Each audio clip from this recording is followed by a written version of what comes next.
Eu me chamo Roberto, eu sou médico ginecologista e obstetra, sou professor na disciplina de ginecologia e obstetrícia da Universidade Federal de Jataí, fazendo parte também do corpo docente aí da Liga Acadêmica de Ginecologia e Obstetrícia.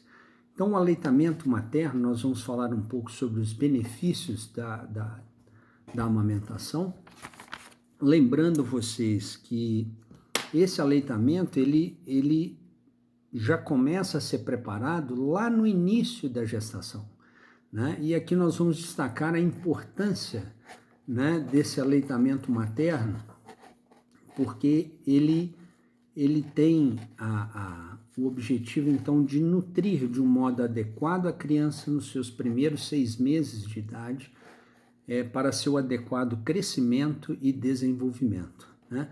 Então, ainda dentro da importância desse aleitamento, nós vamos apresentar para vocês que o leite materno ele tem substâncias nas quantidades necessárias para os seus bebês: lactose, gordura, prebióticos, proteínas, vitaminas e sais minerais e principalmente as imunoglobulinas. Nos primeiros dias pós-parto, o leite materno ele é chamado de colostro. Muitos de vocês já ouviram falar nesse termo, né? O colostro é aquele leite da fase inicial ali da lactante, onde é um leite mais rico em proteínas e com menos gordura, exatamente com a intenção de promover o desenvolvimento desse neném, desse bebê nessa fase inicial. Ele protege esse recém-nascido contra um número significativo de doenças. Então, é um leite produzido no início. Nós vamos lembrar assim, nós temos o leite do início da mamada e o leite do final da mamada. O leite do início da mamada é um leite rico em água e anticorpos, defendendo esses recém-nascidos de muitas infecções. O leite do final das mamadas é um leite mais rico em gordura e sacia por mais tempo a fome do bebê, aumentando o espaçamento entre as mamadas, né? Então, aqui cabe lembrar e deixar bem claro que não existe leite fraco, e nós vamos estar apresentando isso para vocês. O leite materno ele é semelhante para todas as mulheres, excetuando aquelas mulheres com desnutrição grave. Essas podem ter seu leite prejudicado aí em qualidade e em quantidade. Então, o aleitamento materno, ele traz inúmeras vantagens para o recém-nascido. É o alimento completo, não sendo necessário oferecer outros alimentos, como água, chá ou nenhum outro tipo de alimento até os 6 meses de idade. Então, nós entendemos que nesses 6 primeiros meses, o aleitamento ele deve ser exclusivo. Protege contra infecções, alergia, sempre pronto e na temperatura adequada para esse recém-nascido. Ajuda na prevenção dos defeitos de oclusão dentária, diminui a incidência de cáries e problemas na fala. As crianças que amamentam, elas apresentam um melhor crescimento, um melhor desenvolvimento, mostrando que amamentar faz esse bebê se sentir mais querido, mais seguro, mostrando então que o aleitamento traz também vantagens para a mãe, para o pai e para toda a família, não só para o bebê, né? Aumentando aí os laços afetivos. O aleitamento materno, para vocês terem uma ideia, ele faz com que a estrutura uterina ela volte mais rápido à normalidade, porque no momento em que a mãe está aumentando, ela libera algumas substâncias que nós chamamos de ocitocina, que estimula a contratilidade uterina e faz com que essa estrutura retorne à normalidade com uma velocidade mais rápida.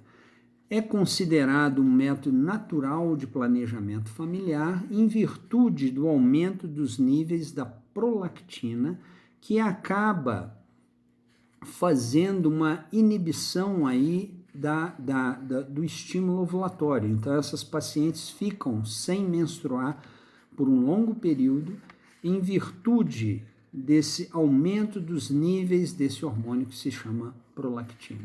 Diminui o risco de câncer de mama, o aleitamento ele acaba protegendo a mamãe do câncer de mama e de câncer de ovário. É uma forma mais econômica e mais prática, ele não precisa ser comprado, né? Então ele se torna de menor custo, mais acessível, né? Amamentar logo que o bebê nasce, ele faz com que nós tenhamos a diminuição do sangramento da mãe após o parto, pelo mecanismo apresentado anteriormente. Estimula a contratilidade uterina, diminui o sangramento. Ao amamentar, a mãe deve estar, né? Quais os cuidados que a mãe ela deve apresentar ao amamentar? Ela deve estar tranquila, não apressar o bebê, para que garanta uma boa pega e o alinhamento do corpo da criança, de forma a manter a barriga do bebê junto ao seu corpo, né? Facilitando a coordenação da respiração, da sucção e da deglutição do leite. Então, aqui nós vamos descrever a pega correta, né? A pega correta, ela deveria ser a boca do bebê, né? Ela deve estar bem aberta, né?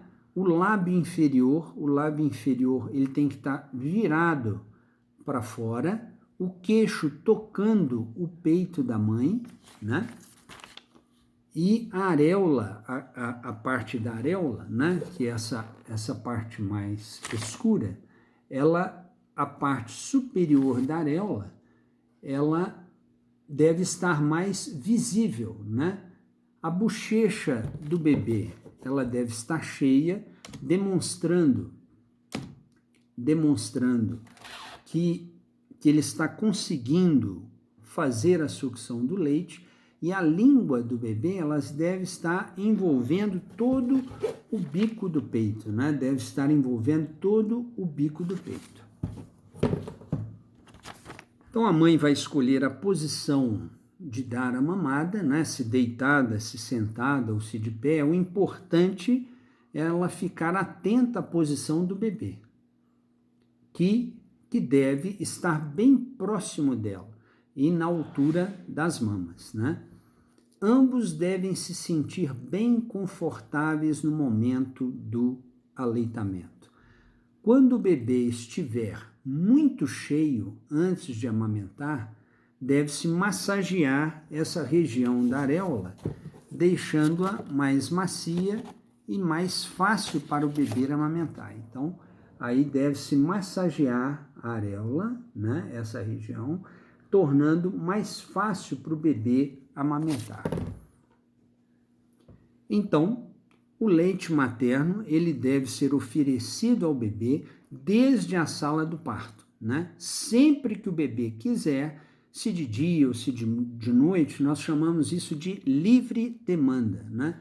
Então, no momento em que o bebê desejar amamentar, ele deve ter esse leite disponível para ele, né?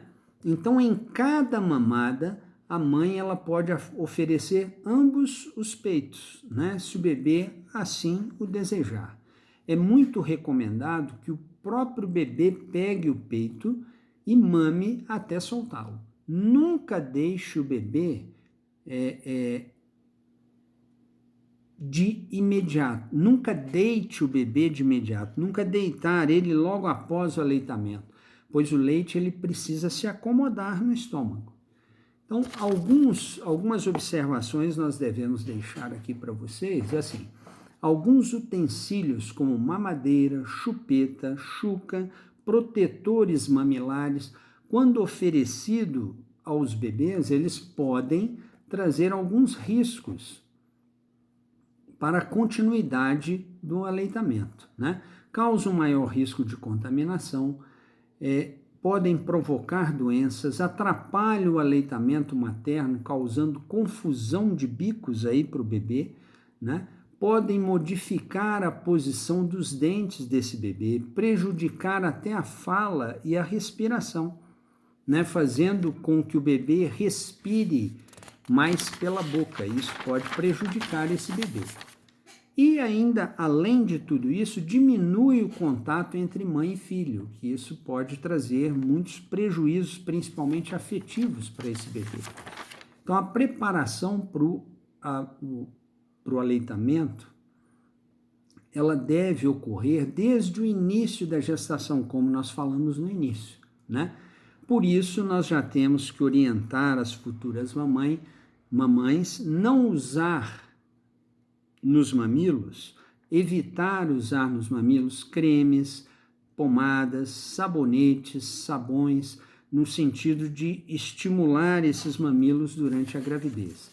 Não realizar ordenha, ficar tracionando o mamilo durante o processo gestacional. Procurar usar sutiãs com alças mais largas, mais firmes, para dar mais sustentabilidade às mamas, porque durante a gravidez ocorrem modificações mamárias que vão aumentar o volume e o peso dessas mamas, então elas devem ser protegidas com sutiãs mais firmes. Procurar tomar sol nos mamilos, isso aí é de extrema importância para aumentar a integridade da pele desses mamilos, né? Deve-se tomar sol aí por um tempo de 15 a 20 minutos por dia, antes das 9 da manhã, após as 16 da tarde, né? O tipo de... E fazer uma observação importante, porque às vezes algumas mamães que têm o bico das mamas planos ou invertidos, elas acham que não vão conseguir amamentar. Isso não é verdade, né? O tipo de bico da mama não influencia na amamentação. Nós podemos trabalhar esses mamilos planos e invertidos para preparar essas mães para o aleitamento. Então, vale lembrar aqui alguns mitos e tabus que podem prejudicar o aleitamento materno. Um deles, dar de mamar faz os peitos caírem. Não é verdade, né? Meu leite ele é fraco e o bebê chora com fome. Também não é verdade, nós vimos isso durante a apresentação. Só meu leite não sustenta o bebê, ele chora com fome. Também não é verdade. Criança que nasceu antes do tempo ou muito pequena não pode amamentar. Não é verdade. Se o bebê arrotar mamando, o peito pode inflamar e o leite secar. Outra inverdade. Mãe que trabalha fora não pode amamentar. Então, esses são mitos que vão sendo acrescidos ao longo do tempo, no sentido de desmotivar as mamães para amamentar. Então, nós temos que desmistificar tudo isso, tentar incentivar de uma forma mais intenso o aleitamento, para que nós tenhamos bebês saudáveis, bebês estruturados no seu desenvolvimento. Então, o leite materno ele deve ser oferecido exclusivamente até o 6º mês de vida do bebê. Após o 6º mês, nós vamos aí introduzindo gradativamente os alimentos que são encontrados ali naquele ambiente familiar e procurar continuar o aleitamento até por volta dos 2 anos de idade ou até mais, né?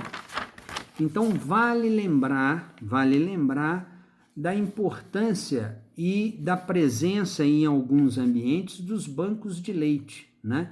Nós não vamos ter disponível em nosso município, porém, outros lugares podem oferecer aí essas estruturas que vão auxiliar e apoiar a mamãe no aleitamento materno. Então, era isso que eu gostaria de deixar aqui para vocês e